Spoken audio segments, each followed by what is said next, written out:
Okay, so before we get into some content, I just want to talk about, what is artwork documentation? What's the intent of artwork documentation? So for me, it's really about a balance between accuracy, and we think of accuracy as, getting the color, the contrast, the tone, the texture, all those different physical attributes of the artwork recorded meaningfully, but also the experience of viewing. And I'm sure as artists, you'd know that there is something different between, looking at a photo in a gallery or on the wall and seeing a photo of it. And photos, or the experience of viewing an artwork changes a lot in different situations as well. So we're trying to capture a bit of the experience and also a bit of the accuracy and find a sort of merge of those two worlds. We're going to talk about two big questions today, and that's where and what conditions to photograph the artwork in, and we're also going to talk about how to photograph the artwork. And another thing I want to mention too is just the compromise of photography. So photography is often a matter of compromising. So we can gain in one attribute. It often means giving up a little bit in another. And depending on the situations that you're going to be photographing in, you'll be leaning one way or another with that compromise. Okay, you can't always have everything. We'll be talking about quite a few different situations to photograph in today, just depending on your own environments. But if I don't cover anything specific to you, just make sure you shout out and we can have a bit more of a chat about it. Before we get into the content as well, I just want to talk about some equipment. So we're talking about using smartphones today, pretty basic sort of kit, but there are a few things that I would consider essential to photographing artworks, and I'd really seriously consider about investing in these four things if you're wanting to get the best photos possible. We'll talk about what to do if you don't have them, but they really do make a big difference. Tripod, definitely. Every artwork photo I take, I use a tripod for.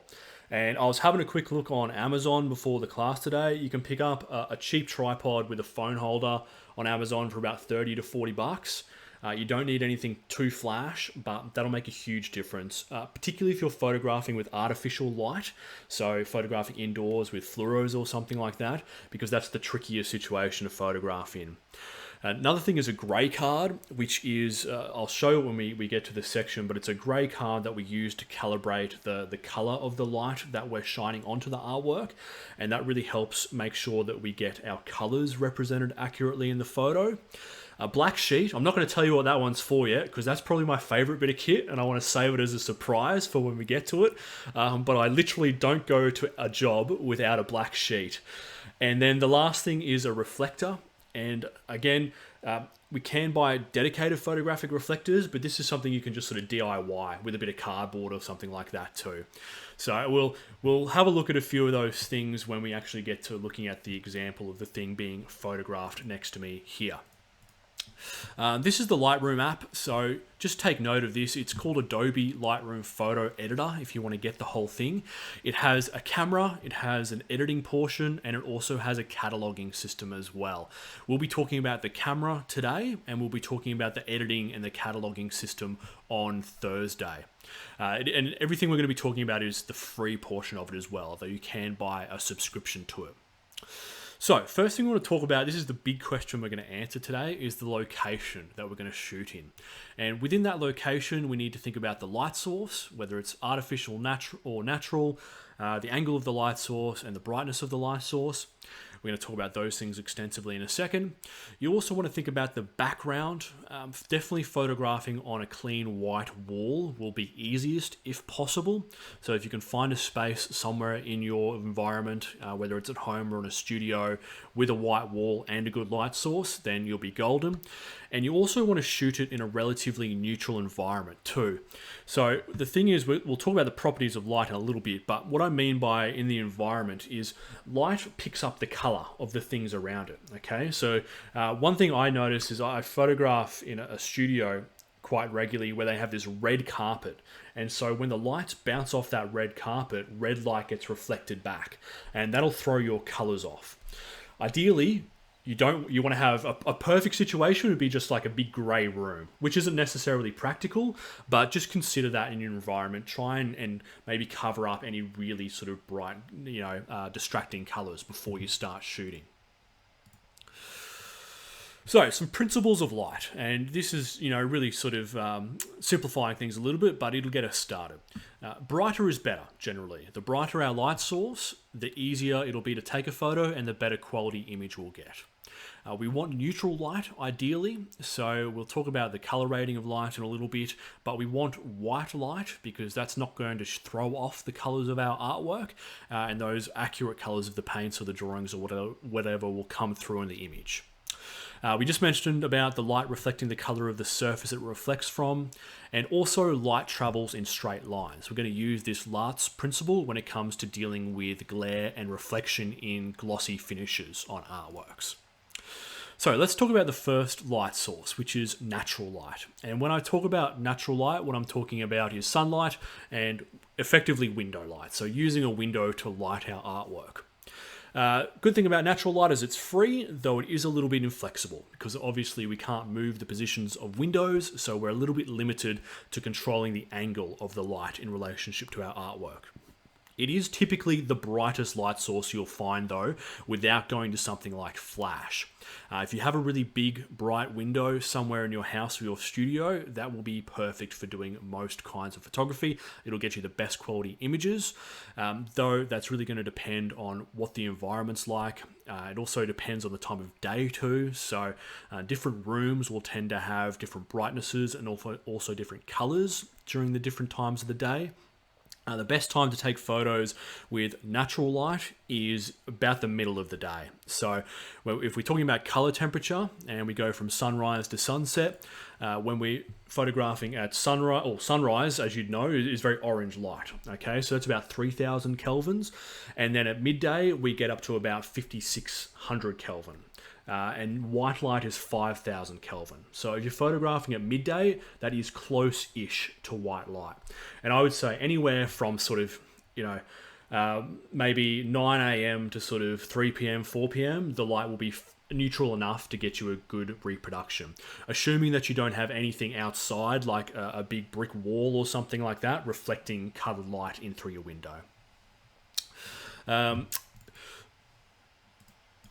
So this is a photo here, and this is my apartment. You can see this nice big window. I've got a big set of bay windows to the left of me there, and a completely unobstructed view. Okay, so just nice blue sky out there. That's a pretty perfect window to take a photo of. I will say though, this window actually ended up not being great because by the time of day that I got around to taking these photos here, there's actually a building that you can't see to the left of me that started shining some different colored light onto the artwork. And what I discovered was in my bedroom in the morning, I would actually get the same amount of brightness as this scene, but I would get a much better colored light. So what you want to really do, if you've got multiple spaces to shoot in, just spend a bit of time exploring those spaces, have a look at them at different times of day, and see which one's going to work for you. And that might mean taking some photos of the artwork in different places and different times of day just to do a bit of a test. But, it's with natural light, we don't really have any control over it. We're at the mercy of that light. So it's really just a matter of exploring your environment to try and work out the ideal situation to photograph in. And, what we're going to talk about now is the less than ideal situation, and this is using artificial light. And I'm not sure if anyone has a studio, but my last studio just had terrible fluoro lights, no windows whatsoever. And when you're photographing in those environments, you're really at the mercy of that environment. So there's not too much you can do about it. Now, when we're talking about artificial light, we're typically talking fluoros, incandescents, and LEDs. This typical lights you would find around your house. Even though they can look bright to our eye, they're typically dark when it comes to taking a photo. And they often have small and inconsistent coverage, okay? So we've got bright spots and we've got darker spots, so it can be hard to get even illumination. Whenever we're using artificial lights, you want to make sure that you're only photographing with one kind of light or one color of light, okay? So you don't want to just grab two random lamps from around your house and use them to photograph. It's important that they're the same kind of light, so they're both fluoros or both LEDs. I'd never recommend photographing under incandescents. That'll always be way too tricky. And you want to make sure that they're the same Kelvin rating on the bulb. So it's all about consistency. And if you can, aim to get white Kelvin rating bulbs. So 5,000 kelvins or a daylight bulb, you don't want them to be too blue or too yellow.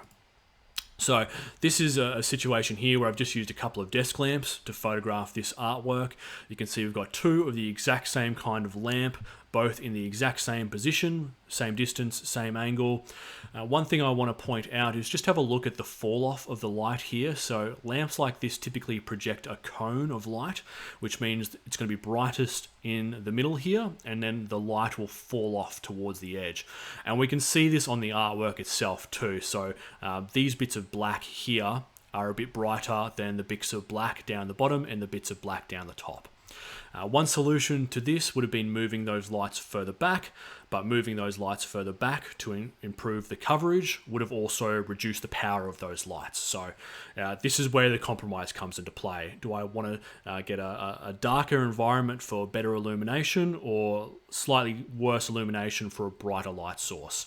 I would opt for brighter lights, generally every time.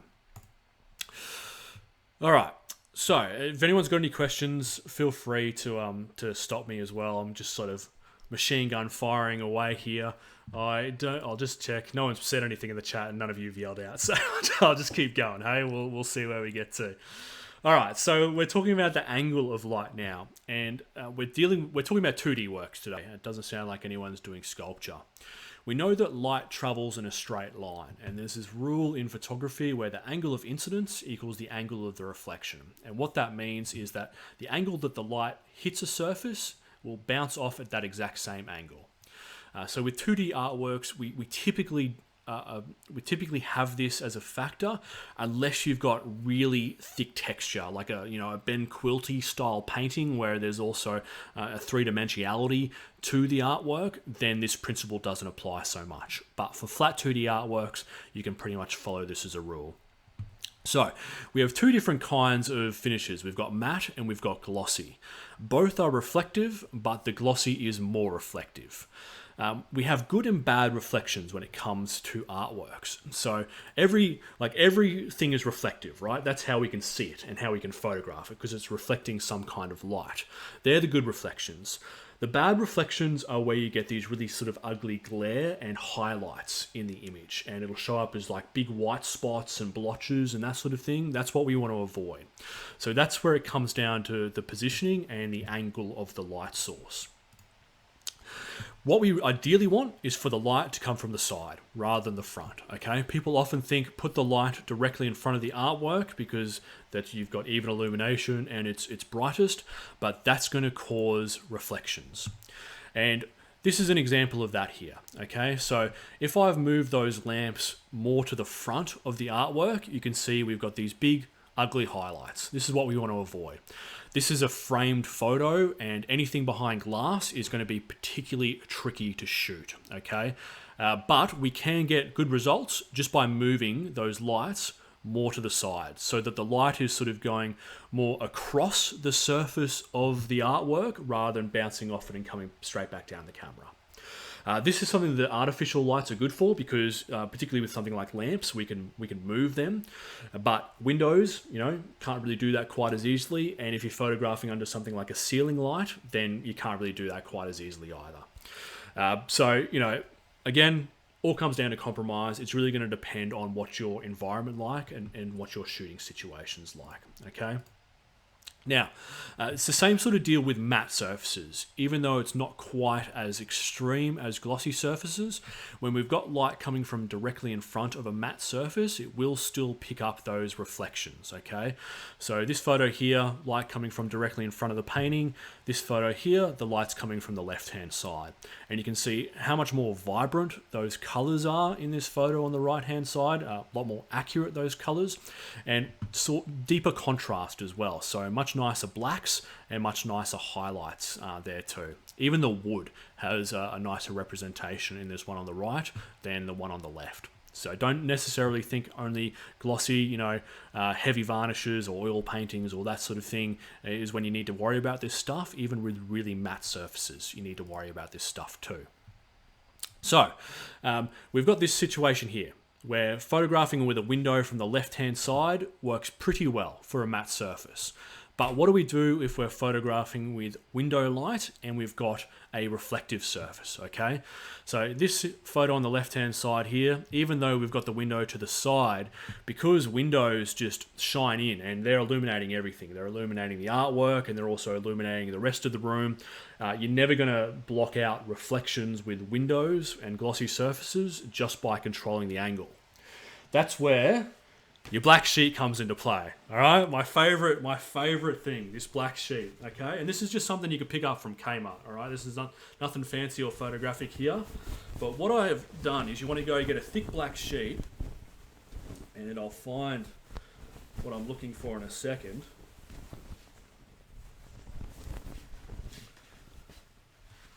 Here we go, a hole in it. All right, so you get a big thick black sheet and you cut a hole in it. Okay, and what we're going to do is you hold up that black sheet in front of the artwork where the camera's lens is pointed through the hole, and that will change the image from being what we get on the left hand side to what we get on the right hand side. It's actually incredible how well this works. It's the best thing I ever learnt with artwork documentation. So this is a way that you can get the benefit of really bright natural light, but also deal with reflections if you've got highly reflective works. All right, easy as that. Cheap sheet from Kmart. There's a photo of me there just holding it up. My phone is hidden underneath here, okay, pointing through that hole. And you just got to hold that sheet up big enough to block out your reflections. It's easy to do with, this is a relatively small artwork. This is about an 8 by 10 print. I'm not sure, like, how big are you guys working with as far as mediums? Small, like huge paintings? Yeah, so you're relatively big, Lee.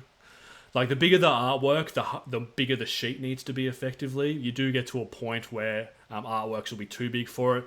In that instance, what I would use is you can buy photographic backdrops and you can basically hang the sheet up on a backdrop, or you can maybe DIY something at home, have a bit of a play around with it. But bigger the artwork, bigger the sheet needs to be. Makes sense. All right, so we've talked about some different kinds of light. We've talked about angle. Let's talk about even illumination. Now, this is easy to do if we've got multiple light sources. So if we've got this situation like we had before with the two identical lamps with the same lamp, same bulb, same angle, same distance, we can get even illumination. And even though we're getting a little bit of a darker top and bottom, it's still a mirror image of what we're getting from left to right hand side. So it's not too bad considering that we're using a couple of cheap desk lamps. If we're just using a single light source, however, it comes a little bit trickier. So if you're just using one window, for example, we've got this thing called Falloff. And Falloff is the change in brightness of light. The brightness of light reduces over distance. So if you've got a painting and a window to one side, this side's going to be brighter than this side. So we need a way of illuminating the other side so that we've got equal brightness across the whole thing. You don't want to just grab any random sort of light and throw that in there, okay? Worst thing we can do is mix light sources and end up with different colors or different kinds of light. It's an absolute nightmare trying to edit that and fix it down the track. So what we want it to use is a reflector. Basically, we want to bounce that primary single light source back onto the other side of the artwork. And a reflector can just be as simple as a bit of white card. Okay, you can buy dedicated photographic ones, but this is all I've used in the examples I've done for this class today. It's a bit of card from Officeworks. This is similar to the black cloth. So the bigger your artwork, the bigger the reflector will need to be. You typically want to match the size of the reflector to the size of the artwork. Okay, so keep that in mind too. Now, isn't glossy, Lee. That's just a matte paper. So if you buy photographic ones, you can get them with a whole heap of different surfaces, but I would say even the photographic ones, the white matte ones work best because they're a nice soft diffuse light and they don't alter the color of the light either. Whereas if you use something like a silver reflector, it'll pump back bluer light than what the primary light source is. Okay, so let's have a look at what difference that makes. It's subtle for this example here. because I've only got a small artwork, but you can see it does make a noticeable difference, okay? Just by holding up the reflector, I'm actually reflecting a little bit of light more back into the bottom and also the side there as well. One thing I wanted to point out, this is what I was talking about with the light going bad while I was taking these photos. I'm not sure how well you can notice this on my stream here, but up the top we've got warmer light and down the bottom we have cooler light. Okay, that's because there's a painted wall reflecting some light in the background. So this actually ended up being a bad place to take a photo. If I was doing this properly, I probably would have chosen a different location, but something for you to keep in mind. You can learn from my mistakes.